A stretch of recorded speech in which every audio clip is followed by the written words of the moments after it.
Hi guys! Welcome na naman po sa ating vlog. So for today's video is i-review natin yung nabili nating CCTV. So bumili tayo ng CCTV kasi ito po is nung bago tayo lumipat papuntang Taiwan. So ayaw natin magsara and ngayon is bumili tayo ng CCTV para ma-monitor pa rin natin yung tindahan kahit nasa malayo tayo. So tara buksan natin. So ayan yung brand ng CCTV na binili natin, Imo. Imo na brand, Ranger 2Z 2MP.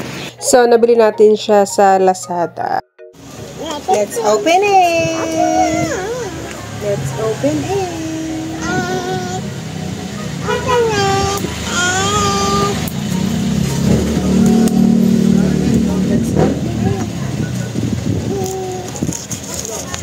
So, ito, ilalagay natin siya dito sa tindahan kasi nga, para lang, ang tawag dyan, panatag tayo na alam nyo naman sa panahon ngayon. So, hindi naman sa pag-ano, so maganda na yung advance tayo mag-isip. So, dito pala sa CCTV natin na to, marami na tayong nahuli. Nahuli na mga nanloloko, na kesyo hindi pa raw siya nasuklian, pero wala naman siyang binayad para manghingi siya ng sukli na.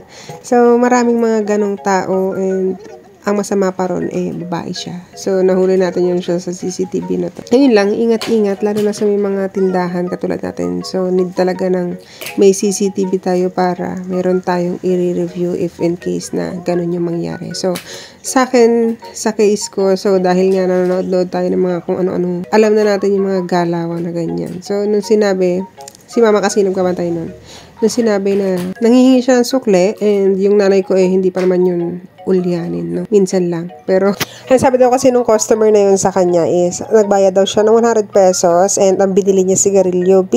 100? Tapos isang sigarilyo lang yung binili mo tapos manghihingi ka pa ng sukle. Ay, antaray! May sigarilyo ka na, may pera ka pa, ang bongga mo. So, yun nga, ang ginawa ni mama nun is, pinatawag niya ako and pinareview niya sa akin yung CCTV. Pagdating sa tindahan, hindi niya kasi binibitawan yung pera. Kung magbabayad ka, hindi niya bibitawan yung pera hanggat hindi niya pa nasusuklian. So, yung pera, nasa kaliwang kamay niya yon, kukunin niya yung sukli mo sa kanan. Ngayon, pag nabigay niya na yung sukli, sa kanya ilalagay sa perahan, yun nasa kaliwang kamay niya. So, ganun yung strategy niya, lalo na pag maraming bumibiling tao sa tindahan. Kaya, hindi niya siya malaloko. So, sa pag-set up nito, bali, meron naman yan siyang mga, kompleto na yan siya. Meron siyang charger, meron din siyang parang bracket na ilalagay siya sa kung saan niya gusto ilagay. Sa akin kasi nilagay ko siya sa kisame na kantuhan para kita lahat yung buo ng tindahan. So, meron yan siyang tox, merong tornilyo dyan. Ayan yung cord niya. And may adapter din siya. Tapos, yun. Meron dyan parang sticker na, ayan yung kanyang bracket.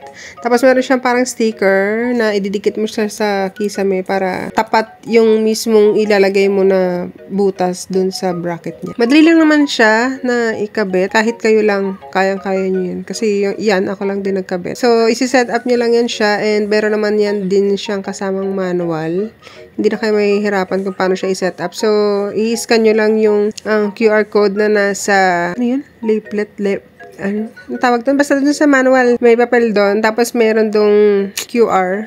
I-scan nyo lang yun. Tapos, yun na, madadirect na kayo sa ano. So, dito ko pala siya nabili sa Lazada. Pero meron din yan sa SM, sa Octagon daw. Kasi doon siya unang nabili ni Joyce. So, ayun. So, mas tinignan ko siya dito. Sa Lazada. Ayan, yan yung manual. Meron yung QR code. I-scan nyo lang yun. Tapos, yun na. Mapupunta na kayo sa... Siyempre, download nyo muna yung application ni Imo.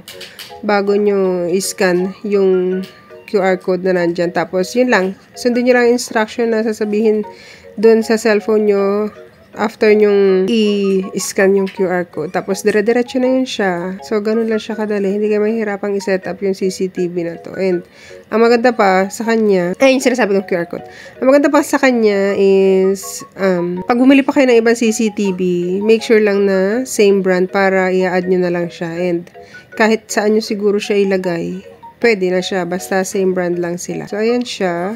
Sundin nyo lang yan siya. Madali lang naman siya. Ayan, meron siyang, may English, iba-ibang language yun nandyan. So syempre, dun tayo sa English kasi mas yun yung maintindihan natin, no? So, gano'n lang siya kadali. So, sana makatulong din sa inyo yung CCTV na yun. So, kung magkano is nasa 1,340.61 pesos siya pag walang SD card. So, mas maganda pag may SD card kasi pwede nyo siyang i-review anytime. Pag CCTV lang kasi hindi nyo siya ma-review pero pwede nyo siya makita ng live. So, yun lang siya. Thank you for watching guys and see you again sa aming next vlog. Bye!